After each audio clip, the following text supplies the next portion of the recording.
Shalom saudaraku, selamat malam. Hari ini kita akan belajar dari Keluaran 25. Kalau cukup waktu akan saya sambung dengan Keluaran 26. Kalau tidak cukup ini 25, lalu minggu depan 26. Ya. Sebelumnya mari kita berdoa bersama-sama. Bapa yang baik, kami datang kepadamu pada malam hari ini untuk belajar tentang firman-Mu, terutama tentang tabernakel. Di mana Tuhan, tabernakel ini adalah gambaran daripada apa yang ada di surga Tuhan.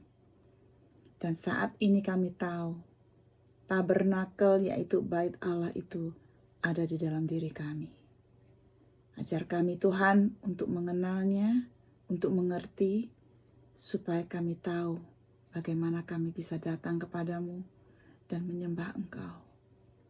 Bapa, berbicaralah kepada kami. Mari Allah Roh Kudus ajar kami.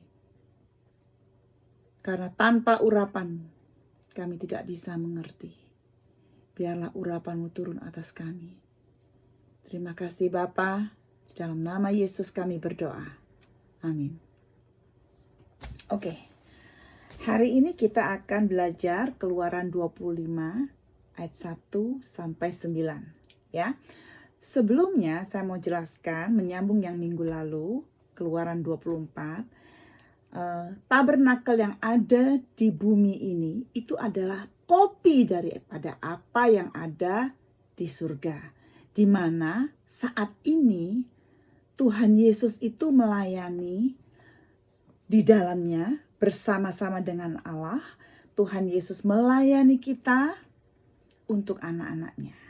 Mari kita buka coba Ibrani 8 ayat 1 sampai 5. Ibrani 8 ayat 1 sampai 5. Inti segala yang kita bicarakan itu ialah kita mempunyai imam besar yang demikian, yaitu Yesus itu sendiri, yang duduk di sebelah kanan tahta yang maha besar di surga, yaitu Allah, dan yang melayani ibadah di tempat kudus, yaitu di dalam kemah sejati yang didirikan oleh Tuhan dan bukan oleh manusia. Ayat 3. Sebab setiap imam besar ditetapkan untuk mempersembahkan korban dan persembahan, dan karena itu Yesus perlu mempunyai sesuatu untuk dipersembahkan. Sekiranya ia di bumi ini, ia sama sekali tidak akan menjadi imam, karena di sini telah ada orang-orang yang mempersembahkan persembahan menurut hukum Taurat. Pelayanan mereka adalah gambaran dan bayangan dari apa yang ada di surga, sama seperti yang diberitahukan kepada Musa ketika ia hendak mendirikan kemah. Ingatlah demikian firman-Nya, bahwa engkau membuat semuanya itu menurut contoh yang telah ditunjukkan kepadamu di atas gunung itu. Jadi saudaraku, sekali lagi yang tadi saya katakan, tabernakel yang di bumi ini adalah kopi daripada tabernakel yang ada di surga. Bahkan di dalam buku Wahyu juga disebut tentang altar ini, saudara. Oke, di dalam Wahyu 6 ayat 9 sampai 11 disebut ada brazen altar. Oke, ada altar juga untuk dupa, incense, the altar of incense, ada di Wahyu 8 ayat 3 sampai 5. Bahkan juga ditulis di dalam Wahyu 4 ayat 2, itu ditulis juga tentang tahta, tentang imam-imam ayat 4 sampai 5, tentang menorah juga ya, tentang kerubim. Semua itu paralel dengan apa yang ada di bumi, partikel-partikel yang ada di tabernakel yang di bumi ini. Jadi, prinsip dasar daripada pelayanan adalah kita mengikuti pattern yang dikasih oleh Tuhan dari surga. Jadi bukan pattern yang dari bumi, tetapi pattern yang dari surga. Oke, sekarang kita akan baca bahan-bahannya, partikel-partikelnya, dan bagaimana tabernakel itu sendiri. Sekarang kita buka Keluaran 25. Kita baca dulu ayat 1 sampai ayat yang ke-9. Inilah nama maaf. Ini kok Keluaran 1, Keluaran 25 ayat 1 sampai 9. Petunjuk untuk mendirikan kemah suci mengenai persembahan khusus. Berfirmanlah Tuhan kepada Musa, katakanlah kepada orang Israel, supaya mereka memungut bagiku persembahan khusus.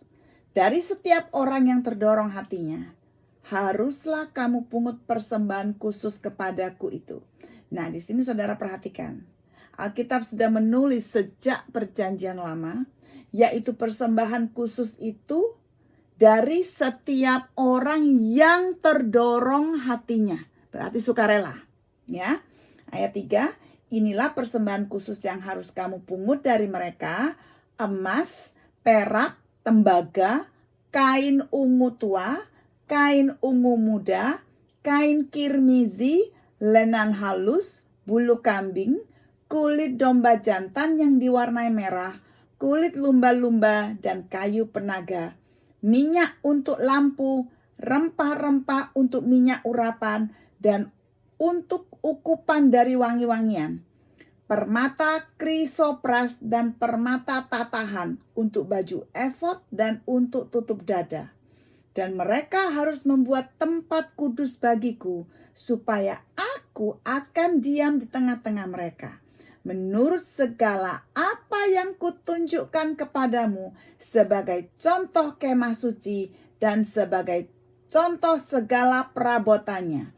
Demikianlah harus kamu membuatnya. Sekali lagi seperti yang tadi saya katakan, kemah suci yang dibuat di bumi ini itu adalah contoh daripada apa yang ada di surga, lengkap dengan segala perabotannya.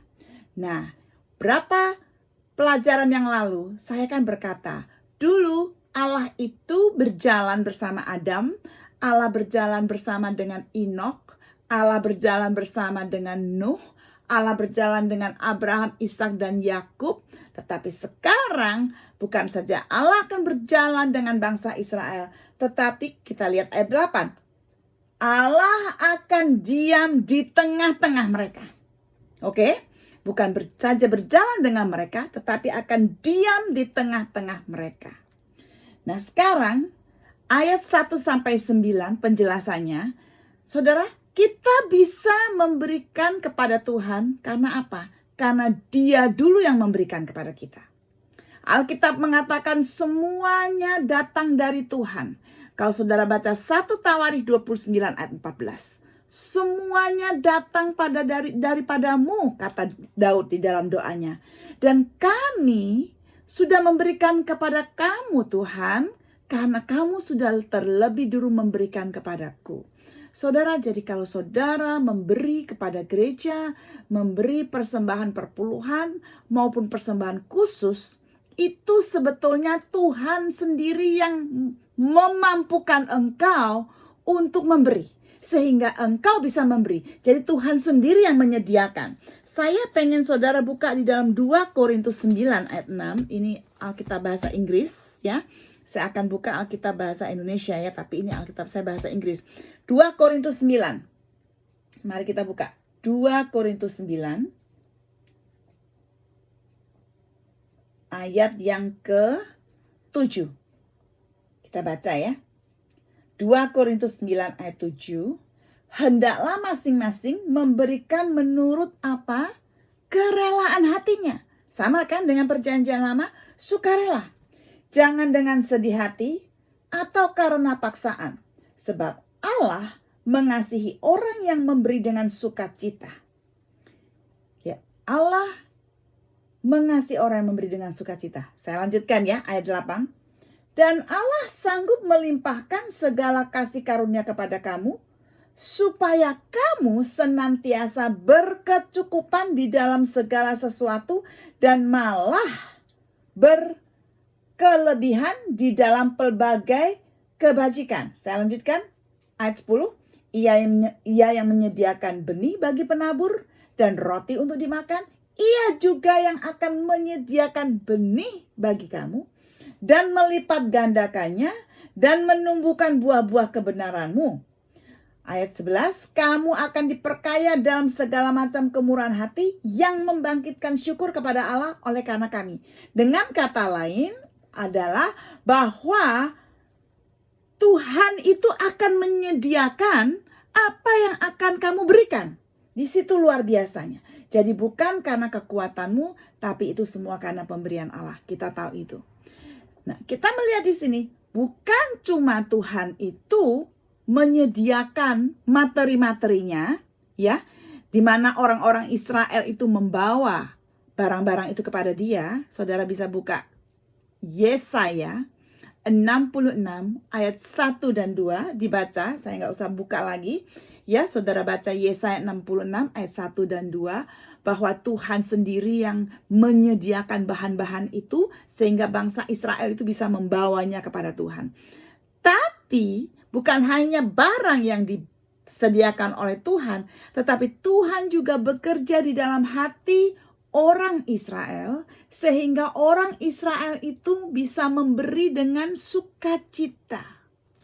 Oke, di sini luar biasanya. Dan kita melihat di dalam Keluaran, ya, Keluaran yang ini bahkan Keluaran 36, saudara bisa buka Keluaran 36 ayat 6 dan 7 dikatakan bahwa bangsa Israel membawa semua persembahannya itu begitu banyak. Sampai Musa bilang, stop, berhenti, sudah cukup. Luar biasa sekali, karena mereka membawanya itu dengan sukacita sekali. Mari kita lihat ada beberapa bahan-bahan ya yang diperlukan, yaitu bahan-bahannya itu emas, perak, ayat 3 ya, tembaga, kain ungu tua, ungu muda, kirmizi, lenan halus, bulu kambing, kulit domba jantan, dan seterusnya dan seterusnya. Kita melihat di sini luar biasa. Bahkan di dalam sejarah, buku sejarah bangsa Israel ditulis kira-kira diperlukan 3 ton perak dan 1 ton emas. Luar biasa. Nah, sekarang pertanyaannya, dari manakah bangsa Israel itu mempunyai barang-barang itu? Dari manakah kekayaan itu? Kalau saudara ingat, di dalam Keluaran 12 ayat 35 sampai 36, waktu bangsa Israel itu mau keluar dari tanah Mesir, mereka itu mengambil dan membawa barang-barang itu, Mesir itu disuruh sama Tuhan untuk mengambil dari Mesir. Jadi saudara kalau boleh lihat lagi Keluaran 12, itu mereka mengambil barang-barang dari orang-orang Israel sebelum meninggalkan tanah itu. Dan juga di tengah perjalanan ketika keluar dari tanah Israel itu, mereka itu ingat digempur oleh bangsa Amalek ya. Kalau saudara buka Keluaran 17 ayat 8 sampai 16. Ingat waktu Musa berdoa, tangannya dipegang sama Harun sama Hur, ya. Mereka mengalami kemenangan. Ketika mereka mengalami kemenangan, barang-barang itu juga diambil. Jadi kita tahu bahwa barang-barang itu sebetulnya Tuhan sendiri yang siapkan. Nah, sebelum kita masuk dalam ayat 10 sampai 22, di sini saya akan mengajak kita semua buka Keluaran 31 ayat 1 sampai 11. Di sini kita akan melihat bukan hanya Tuhan menyediakan bahannya, Tuhan juga menyediakan pekerjanya. Ayo kita baca ya. Keluaran 31 ayat 1 sampai 11. Berfirmanlah Tuhan kepada Musa, lihat, telah kutunjuk Bezalel bin Uri bin Hur dari suku Yehuda, dan telah kupenuhi dia dengan roh Allah, dengan keahlian dan pengertian dan pengetahuan, dalam segala macam pekerjaan, untuk membuat berbagai rancangan supaya dikerjakan dari emas, perak, dan tembaga, untuk mengasah batu permata supaya ditatah, untuk mengukir kayu, dan untuk bekerja dalam segala macam pekerjaan. Nah, kita di sini melihat bahwa Tuhan sudah memilih yang namanya Bezalel ini, oke, dipenuhi dengan Roh Kudus dan dikasih keahlian. Bukan keahlian tangan saja, dikasih pengertian, pengetahuan dalam segala macam pekerjaan. Wow, luar biasa ya. Di sini bagaimana bisa mengasah, ya, mengerjakan emas, perak, tembaga, mengasah batu permata, itu luar biasa. Bukan itu saja, Tuhan juga menetapkan di sampingnya Aholiab bin Ahisamak, ayat 6. Dari suku Dan, dalam hati setiap orang ahli telah kuberikan keahlian. Jadi saudaraku, jangan sombong. Kalau saudara bisa bikin segala macam, bisa masak, ataupun bisa mengerjakan hal-hal lain, itu semua keahlian datang dari Tuhan. Ingat ya, haruslah mereka membuat segala apa yang telah kuperintahkan kepadamu. Kemah pertemuan, tabut untuk hukum, tutup pendamaian yang terletak di atasnya, dan segala perabotan kemah itu.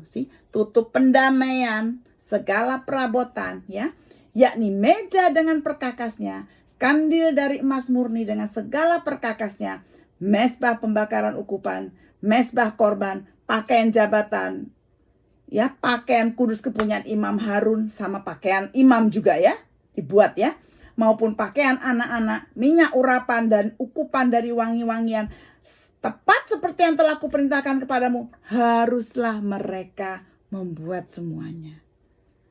Di sini tuh luar biasa sekali.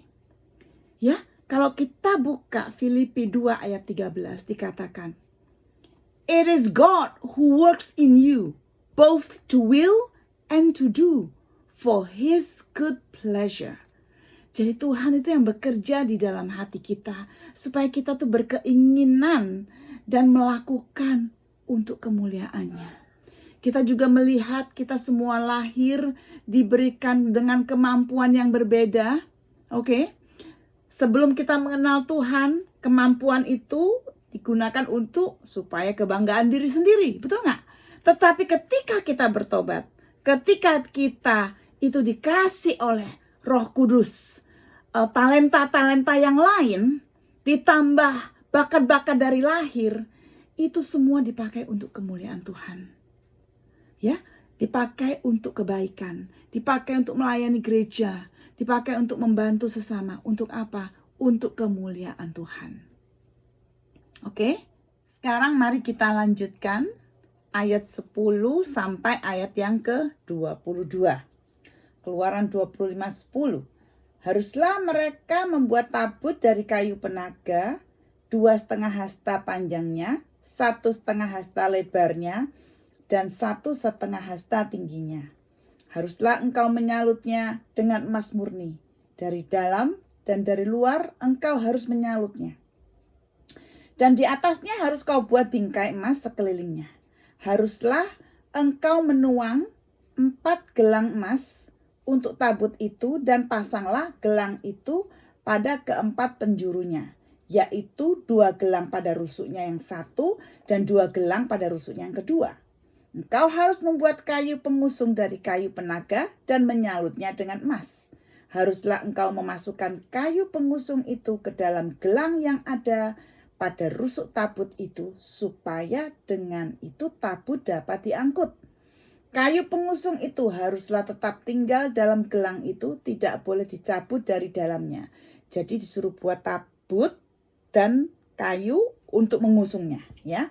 Nanti saya akan berikan gambaran itu ya, supaya saudara lihat ya. Dalam tabut itu haruslah kau taruh loh hukum yang akan kuberikan kepadamu. Juga engkau harus membuat tutup pendamaian dari emas murni, 2,5 hasta panjangnya dan 1,5 hasta lebarnya. Dan haruslah kau buat 2 kerup dari emas. Kau buatlah itu dari emas tempaan pada kedua ujung tutup pendamaian itu. Buatlah satu kerup pada ujung sebelah sini dan satu kerup pada ujung sebelah sana, seiras dengan tutup pendamaian itu. Kamu buatlah kerup itu di atas kedua ujungnya. Kerup-kerup itu harus mengembangkan kedua sayapnya ke atas, sedang sayap-sayapnya menudungi tutup pendamaian itu, dan mukanya menghadap kepada masing-masing. Kepada tutup pendamaian itulah harus menghadap muka kerup-kerup itu. Haruslah kau letakkan tutup pendamaian itu di atas tabut, dan dalam tabut itu engkau harus menaruh loh hukum yang akan kuberikan kepadamu. Dan di sanalah aku akan bertemu dengan engkau. Dan dari atas tutup pendamaian itu, dari antara kedua kerup yang di atas tabut hukum itu, aku akan berbicara dengan engkau tentang segala sesuatu yang kuperintahkan kepadamu untuk disampaikan kepada orang Israel. Nah, perhatikan di sini saudara, dikatakan Tuhan akan berbicara dengan Musa tentang apa? Segala sesuatu yang diperintahkan Tuhan kepada Musa untuk disampaikan kepada bangsa Israel. Nah, saudara, kita tahu di dalam ruang kudus dan ruang maha kudus ada 6 perabotan, 6 macam perabotan yang berhubungan dengan tabernakel ini. Dan kita melihat justru di ayat Keluaran 25 ini, yang pertama-tama disuruh buat itu apa? Ada tabut perjanjian. Tabut perjanjian. Oke, saya tidak mau membuat saudara bingung. Ya, ukurannya, bagaimana bikinnya. Kita memang kalau membaca ayat 10 sampai 22 ini seperti pusing, seperti apa ini saya nggak mengerti. Tapi marilah saya mulai dulu dengan menunjukkan gambarannya. Supaya setelah saya menunjukkan gambarannya, saudara tuh bisa ada sedikit bayangan, ya.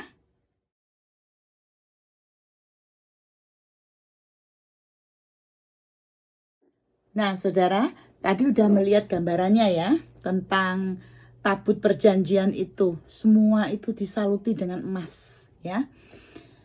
Nah, tabut itu ukurannya adalah 45 feet panjangnya, lebarnya 27 feet, tingginya juga 27 feet. Oke. Kita tahu bahwa tabut ini ada namanya macam-macam, ya. Di dalam Alkitab namanya macam-macam. Saya bahasa Inggris ya, pakai bahasa Inggris ya.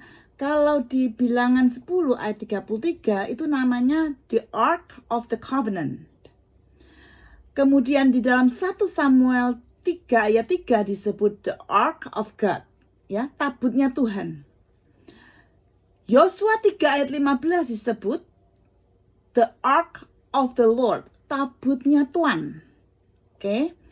Di dalam 1 Raja-Raja 2 ayat 26 disebut the Ark of the Lord God, tabutnya Tuhan yang adalah Tuhan yang adalah Tuhan, ya.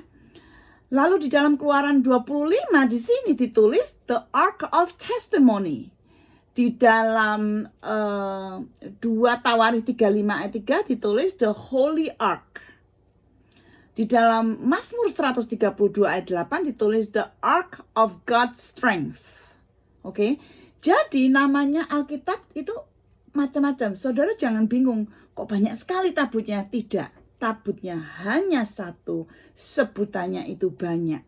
Oke, tabut ini mewakili kuasa Tuhan dan otoritas Tuhan yang berada di tengah-tengah kemah-kemah bangsa Israel pada saat itu.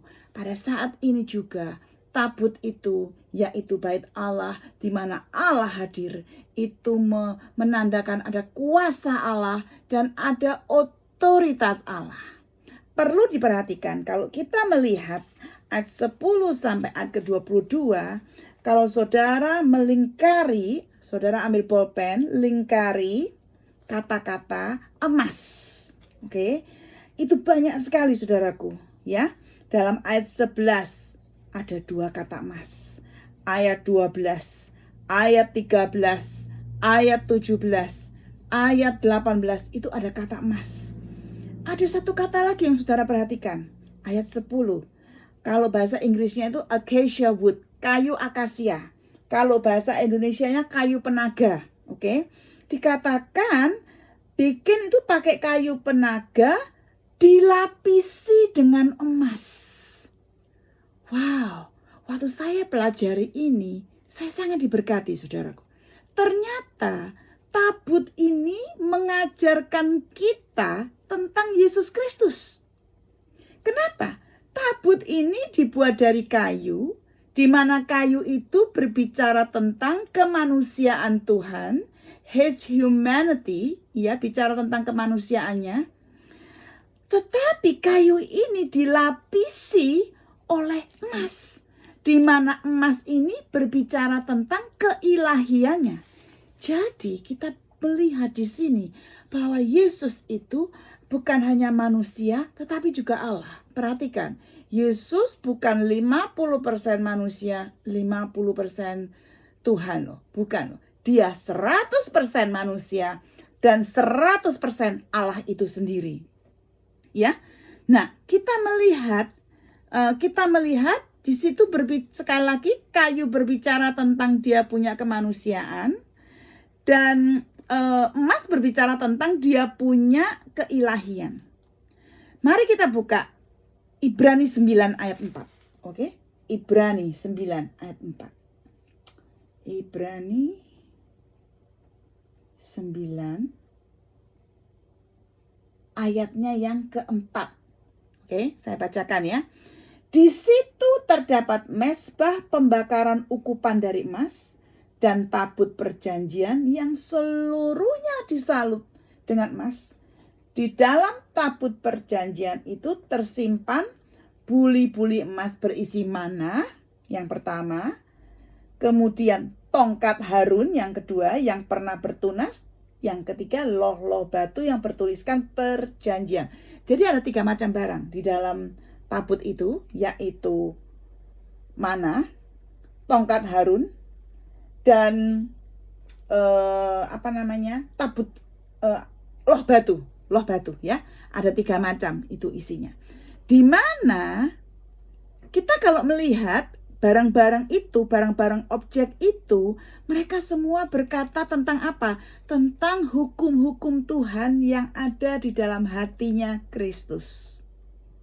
Di mana Kristus itu dengan sempurna itu mentaati dan memenuhinya. Mari kita lihat.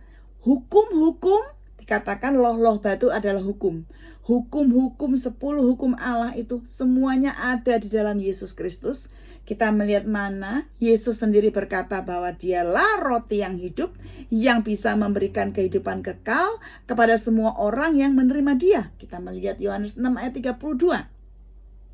Dan kalau kita melihat tongkat Harun yang bertunas, berbicara soal apa? Itu berbicara tentang kuasanya. Oke, tentang kuasanya yang tidak berkesudahan, sehingga kalau kita hidup di dalamnya, kita itu akan mengalami buah-buah.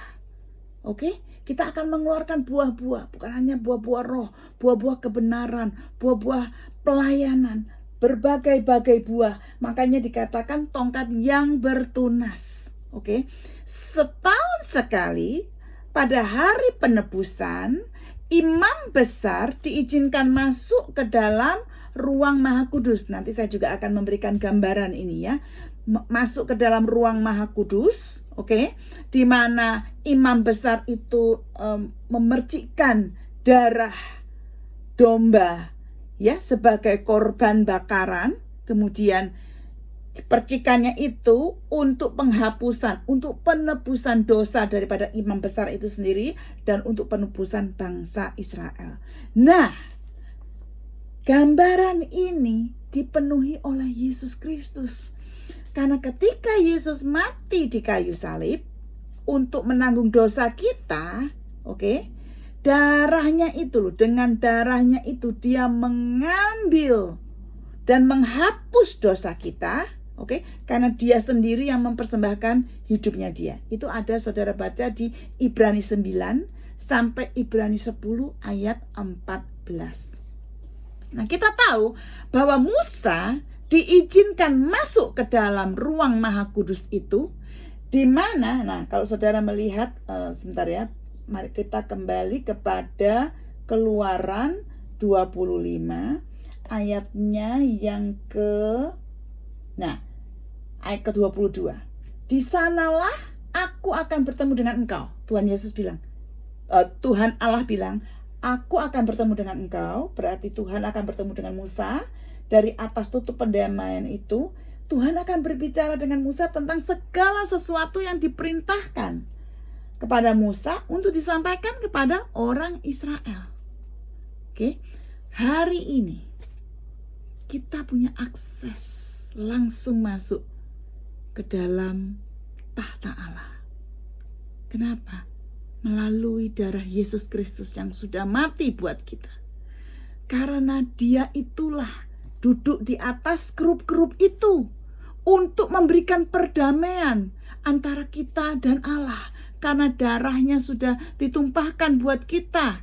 Jadi tahta Allah itu sebetulnya tahta daripada kemurahan. The throne of grace. Tahta kemurahan. Ya, kita melihat nanti. Tabut perjanjian ini yang dibawa oleh bangsa Israel dari satu tempat ke tempat yang lain berpindah-pindah. Dan juga dengan tiang awan, tiang awan ada di atas menyertai, dan tabut yang menyertai juga, itu yang akan membawa bangsa Israel dari satu tempat ke tempat yang lain. Dan umat Israel mendapatkan semua perintah-perintah maupun direction-directionnya itu dari tabut Allah itu, yang memancarkan kemuliaan Tuhan. Oke? Sekarang mari kita lanjutkan ayat 23 sampai 29. Di sini kita akan belajar tentang meja roti. Sebelumnya itu saya akan tunjukkan gambarannya ya, supaya tahu kira-kira gambaran meja roti itu bagaimana. Dan ada foto yang kedua. Foto pertama menunjukkan meja roti, ada foto yang kedua menunjukkan di mana nanti meja roti itu diletakkan. Ada menorah ya, ada altar incense ya. Jadi perhatikan baik-baik ya.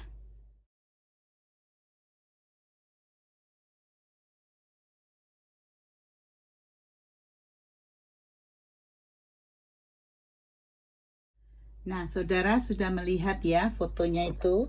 Mari saya jelaskan sedikit tentang meja roti sajian. Mari kita baca Keluaran 25 ayat 23 sampai 30.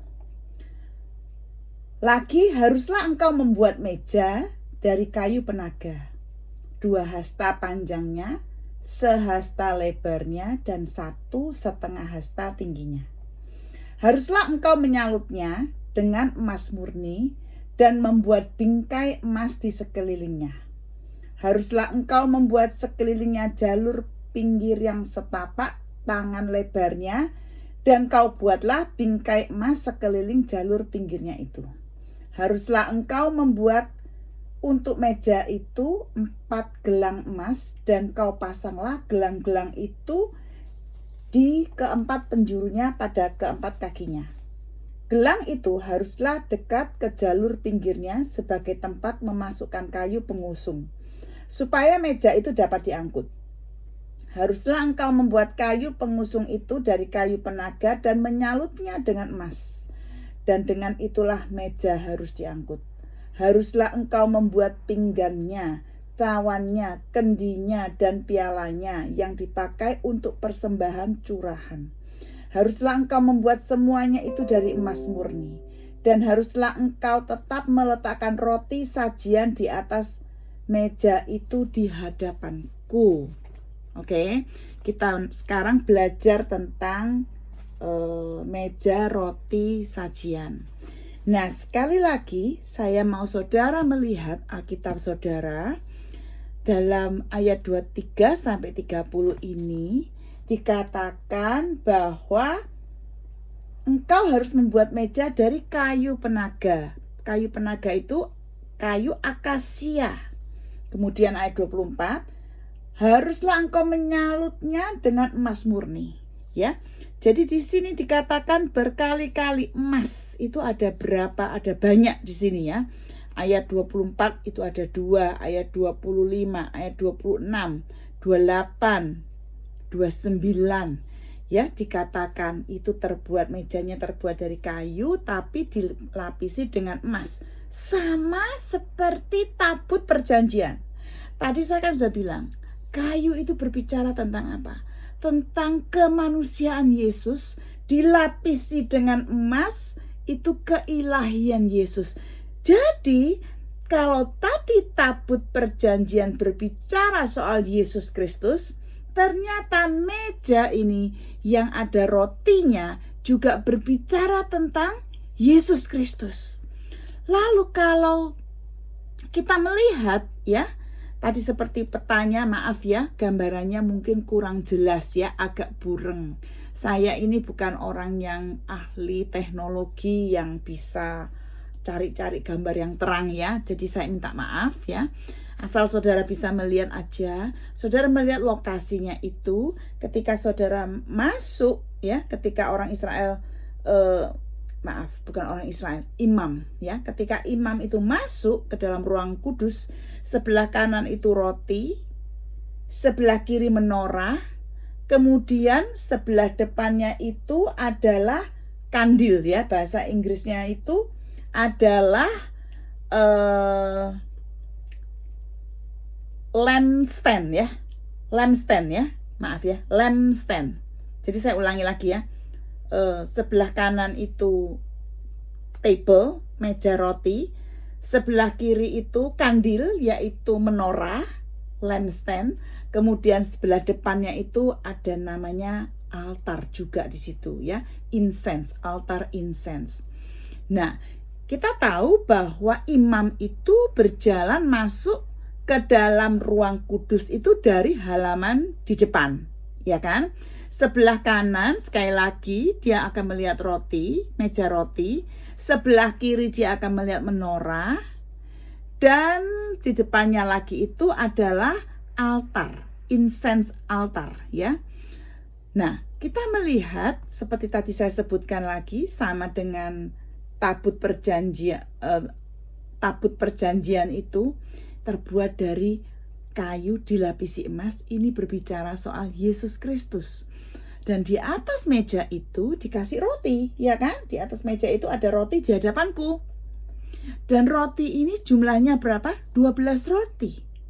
Dan 12 roti ini setiap hari Sabat itu diganti yang baru. Kita tahu 12 itu berbicara soal apa? Bicara soal suku Israel, ada 12 suku, juga berbicara mengenai 12 murid Tuhan Yesus. Oke, kita melihat bangsa Israel 12 suku itu pilihannya Tuhan. Ya, dan kita juga melihat bahwa di dalam meja ini ada sajian roti, yaitu berbicara mengenai Yesus itu adalah gambaran daripada mana di dalam perjanjian lama. Ingat mana? Ketika bangsa Israel itu lapar, Tuhan menurunkan mana. Bahkan saudara baca di dalam Matius, Tuhan berkata apa? Manusia bukan hidup dari roti saja, tetapi dari firman yang keluar dari mulut Allah.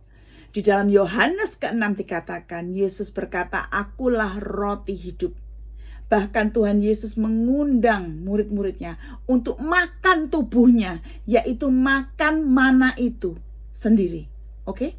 Jadi meja roti, sajian roti ini berbicara tentang Tuhan punya penyediaan, ya. Tuhan selalu menyediakan kepada anak-anaknya, kepada umatnya. He always nourish his people. Ya, selalu memberikan jamuan, memberikan makanan, mengisi terus, mengisi. Barang siapa yang makan, dia itu tidak akan lapar lagi. Barang siapa yang minum, dia tidak akan haus lagi. Jadi, apakah mana itu? Mana itu adalah firman Tuhan itu sendiri. Jadi ada firman Tuhan, nanti kita akan berbicara mengenai menorah. Oke, ada firman Tuhan di dalamnya. Jadi kita di sini roti itu juga mengingatkan kita bahwa seharusnya bangsa Israel itu dipanggil oleh Tuhan, dipilih oleh Tuhan untuk memberi makan dunia, memberi makan secara rohani kepada dunia. Tapi sayangnya kita tahu bangsa Israel itu akhirnya tidak percaya kepada Mesias. Oke? Seharusnya mereka yang menerima firman Tuhan, mereka yang menerima mana, mereka yang memberikan kepada dunia. Tapi puji Tuhan, kita dipilih orang-orang Gentile ya, orang-orang yang bukan Israel. Kita bisa masuk ke dalam kerajaan Allah. Sekarang itu tugas kita untuk membagikan makanan itu kepada dunia. Oke? Kalau kita baca 1 Korintus 5 ayat 1 sampai 8, di situ Paulus membandingkan gerejanya itu sebagai satu roti yang tidak beragi. Roti yang tidak beragi yang harus dibagi-bagikan. Disitulah tugas kita adalah membagi-bagikan roti yang tidak beragi, membagikan firman Allah kepada dunia ini. Jadi kita melihat meja itu pun meja yang ada roti menggambarkan Yesus Kristus.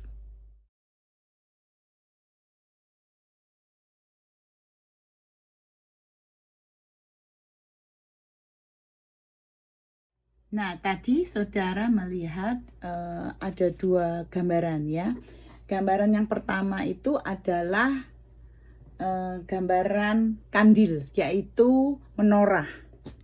Gambaran yang kedua adalah altar dupa ya, the altar of incense, altar dupa. Mari kita masuk ke dalam ayat 31 sampai 40 ya. Kita baca dulu Keluaran 25 ayat 31 sampai 40. Haruslah engkau membuat kandil dari emas murni. Dari emas tempaan harus kandil itu dibuat. Baik kakinya, baik batangnya, kelopaknya, dengan tombolnya dan kembangnya haruslah seiras dengan kandil itu. 6 cabang harus timbul dari sisinya.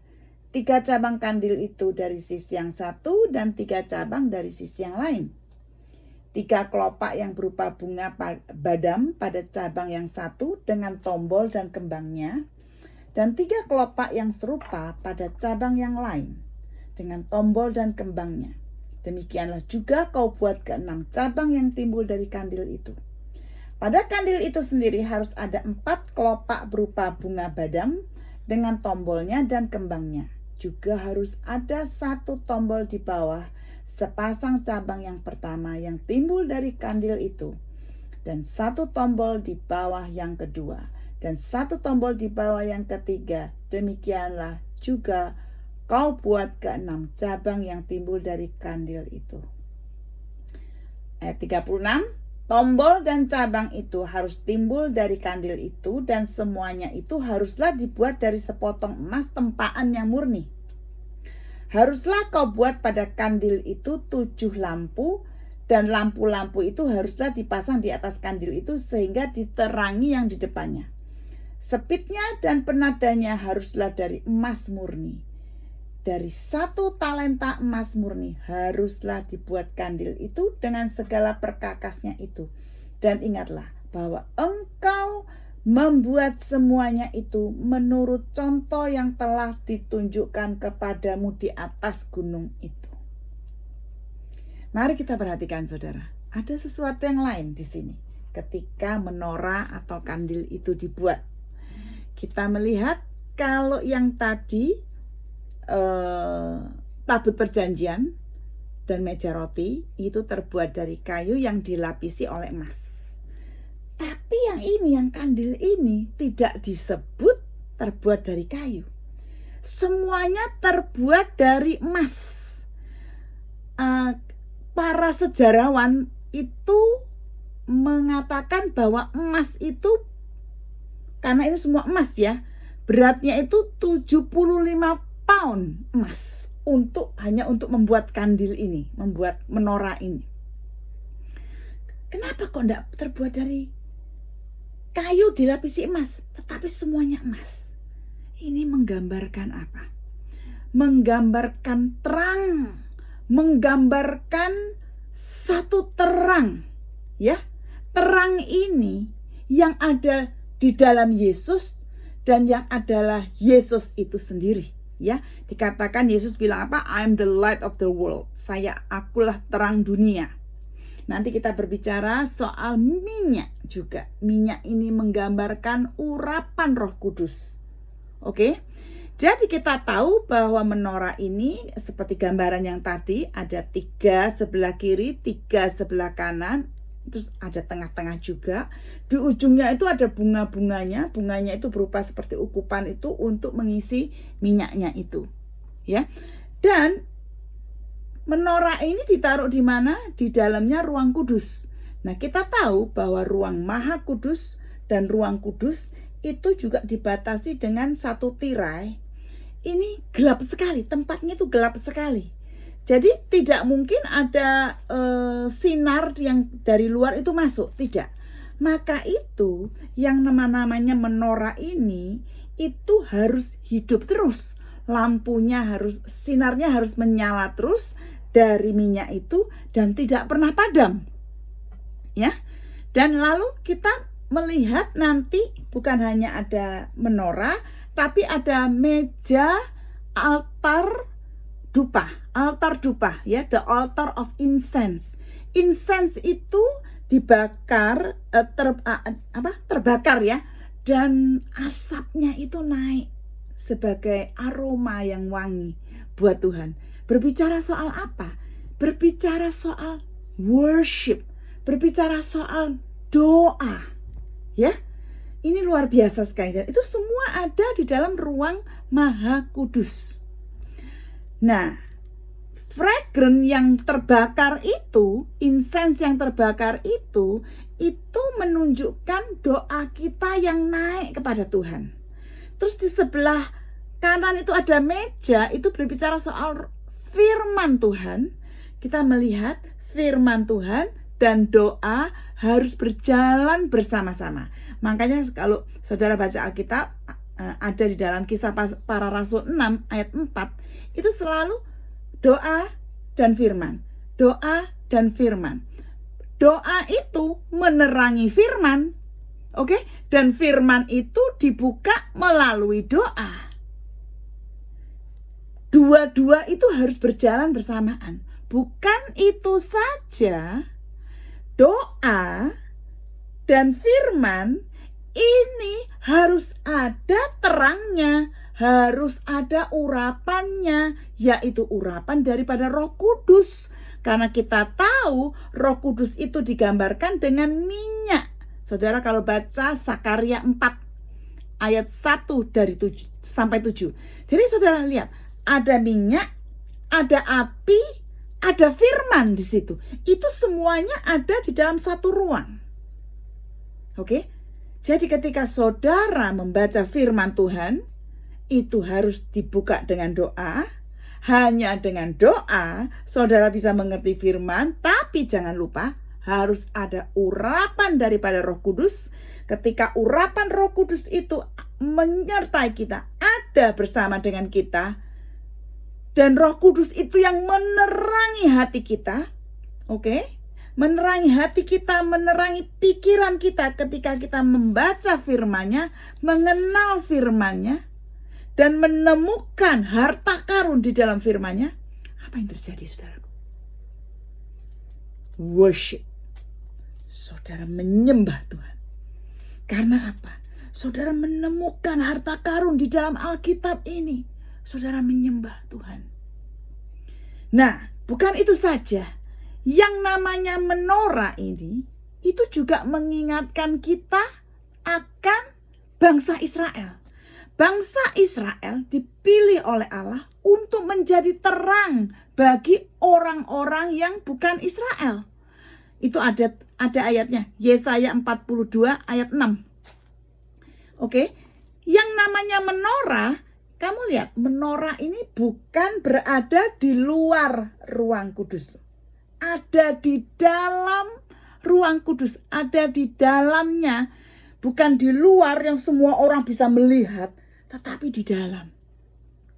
Jadi, yang namanya terang, yang namanya firman, yang namanya doa, yang namanya urapan, itu semua hanya Tuhan dan imam itu yang bisa melihatnya. Orang dari luar tidak bisa melihatnya. Luar biasa ya firman Tuhan ya. Saya sangat diberkati. Ternyata doa kita, pembacaan firman kita, renungan kita siang dan malam, urapan yang Tuhan kasih dan terang itu cuma saudara dan Tuhan, antara Tuhan dan saudara saja. Orang lain tidak bisa melihatnya. Jadi bagaimana sekarang? Simbol apa buat bangsa Israel kok bisa menjadi saksi bagi dunia? Perhatikan, hubungan bangsa Israel dengan Tuhan itu ada di dalam ruang kudus itu, di mana ada pengorbanan, di mana ada penyembahan, dan di situ itu menentukan kekuatan daripada bangsa Israel itu sendiri. Dengan kata lain, kehidupan kita anak-anak Tuhan mengalir dari dalam ruang kudus ini. Kekuatan kita di dalam Tuhan, strength-nya kita di dalam Tuhan, itu ada di dalam mana? Di dalam doa, di dalam pembacaan firman, dengan urapan Roh Kudus, di dalam Tuhan yang menerangi hati dan pikiran kita jalankan setiap hari, kita keluar dari ruangan itu, dan disitulah kekuatan kita. Bukan karena kita, tetapi Tuhan yang menyertai kita. Yesus juga, dia datang untuk menjadi apa? Untuk menjadi terang. Dan terang itu adalah satu kesaksian, di mana terang itu menerangi bukan hanya sekelilingnya, tapi menerangi seluruh dunia. Kita melihat di dalam Wahyu 1 ayat 9 sampai 20, waktu saudara membaca teguran-teguran Tuhan kepada 7 jemaatnya, saudara akan melihat kata-kata ini semuanya sama, yaitu Tuhan berdiri di tengah-tengah 7 gereja, berdiri di tengah-tengah menorah itu, yang artinya apa? Gereja itu adalah wakil daripada Tuhan. Jadi saudaraku, kita melihat di sini ya, luar biasa sekali firman Tuhan di dalam Keluaran 25. Saudara lihat, yang disebut sama Tuhan terlebih dahulu adalah tabut perjanjian. Habis tabut perjanjian baru meja. Oke, habis meja itu menorah. Nah, altar dupa itu tidak ada di pasal ini. Tapi nanti kita akan pelajari di pasal kalau nggak salah yang ke 27 atau 32. Nanti saya lihat ya. Tapi altar dupa itu nanti. Yang ada itu sekarang adalah tabur perjanjian terlebih dahulu, roti dan menorah. Sekarang pertanyaannya, kenapa tabut perjanjian itu yang diperintahkan untuk dibuat terlebih dahulu? Karena satu, Tuhan mau diprioritaskan. Ingat, tabut perjanjian Tuhan itu menggambarkan hadirat Allah. Hadirat Allah di dalam Yesus Kristus. Itu harus kita utamakan. Saudaraku, ini firman Tuhan, ya. Kita jangan masuk dalam hal-hal yang kok ruwet ya, kok diikat ya, kok ada kakinya ya. Jangan. Kita tidak akan mengerti arti yang sebenarnya. Maka itu saya di sini menjelaskan arti sebenarnya supaya kita bisa praktekkan di dalam kehidupan sehari-hari. Pertanyaannya adalah, berapa lama saudara membaca firman Tuhan? Berapa lama saudara berdoa? Mungkin saudara bilang, oh sudah, aku setiap hari sudah saat teduh. Aku setiap hari, setiap pagi aku sudah berdoa, sudah saat teduh. Itu bagus, itu tidak salah. Tetapi saya mau mengajak saudara untuk masuk lebih lagi di dalam ruang kudus, kita duduk buka firman Tuhan. Kita sertai dengan doa. Kita minta urapan Roh Kudus. Kita minta Tuhan menerangi hati dan pikiran kita. Kita duduk, kita catat. Kita betul-betul meneliti firman Tuhan. Merenungkannya siang dan malam. Percayalah, itu gak cukup 15 menit. Tidak cukup setengah jam. Bisa 1 jam. Tapi mungkin awal-awalnya mungkin saudara coba 15 menit. Kemudian nanti tingkatkan 30 menit. Tingkatkan 45 menit. Tingkatkan 1 jam. Percayalah, saudara akan menemukan yang namanya harta karun firman Tuhan. Dan seketika saudara menemukan harta karun, saudara akan terdiam. Dan saudara akan memuji, menyembah Dia dari lubuk yang paling dalam. Mari kita naikkan dosis pembacaan firman Tuhan.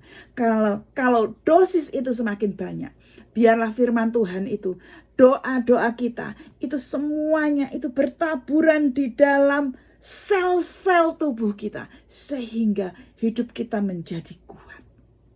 Amin saudaraku. Mari kita tutup dalam doa. Bapa yang baik, kami datang kepadamu. Sungguh luar biasa Tuhan. Firman-Mu, kami menemukan harta karun di dalamnya.